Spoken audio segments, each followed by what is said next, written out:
Hello viewers, ఎలా ఉన్నారు? మీరందరూ బాగుండాలని కోరుకుంటున్నాను. నేను బాగున్నాను. ఈరోజు నిన్న పెట్టాల్సినటువంటి పోస్ట్ అండి, కొన్ని కారణాల వల్ల నిన్న పెట్టలేకపోయాను. సో అందుకని ఈరోజు పోస్ట్ చేస్తున్నాను.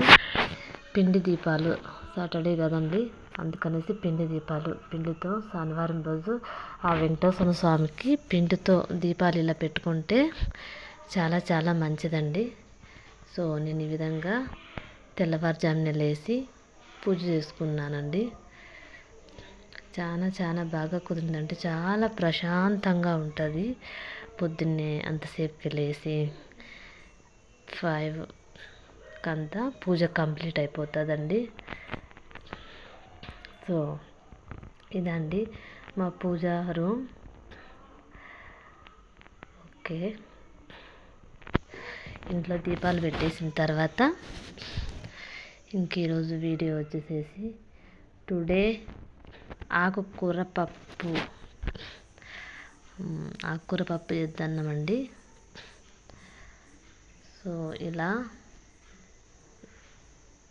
పూజ అంతా కంప్లీట్ చేసుకున్న తర్వాత చక్కని కాఫీ తాగేసేసి పొద్దున్నే నేను పాపకి స్కూల్ ఉంది కదండి, అందుకనేసి తొందరగా 5:30 అంతా పూజ కంప్లీట్ అయిపోతుంది. సో ఆ తర్వాత ఈరోజు సింపుల్గా నేను ఆకుకూర పప్పు చేసుకున్నానండి. అందులో చిగురు, అన్ని రకాల ఆకుకూరలు వేసి పప్పు చేశానండి.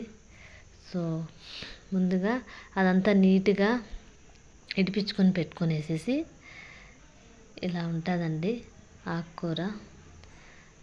అదంతా ఇడిపించుకొని పెట్టుకొనేసేసి నీట్గా వాష్ చేయాలండి. నీట్గా వాష్ చేసేసి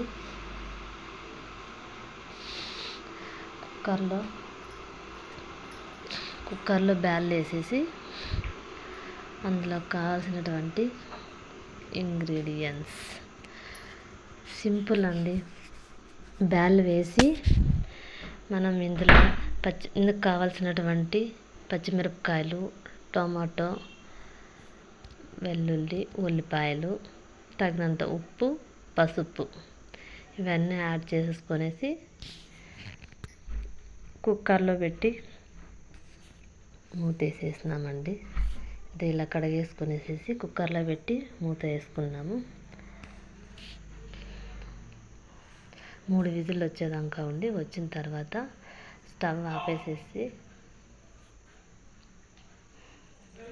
ఆపేసేసి చూస్తే ఇలా ఉంటుంది. చాలా వాటరీగా ఉండకూడదండి. ఆకుకూర పప్పు కదా, కొంచెం గట్టిగానే ఉంటే బాగుంటుంది.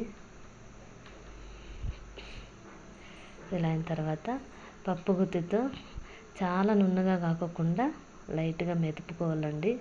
మెదుపుకొని ఇందులోకి పోపు వేసుకున్నామంటే కమ్మటి పప్పు వేడి అన్నంలోకి చాలా బాగుంటుందండి. అంతేనండి.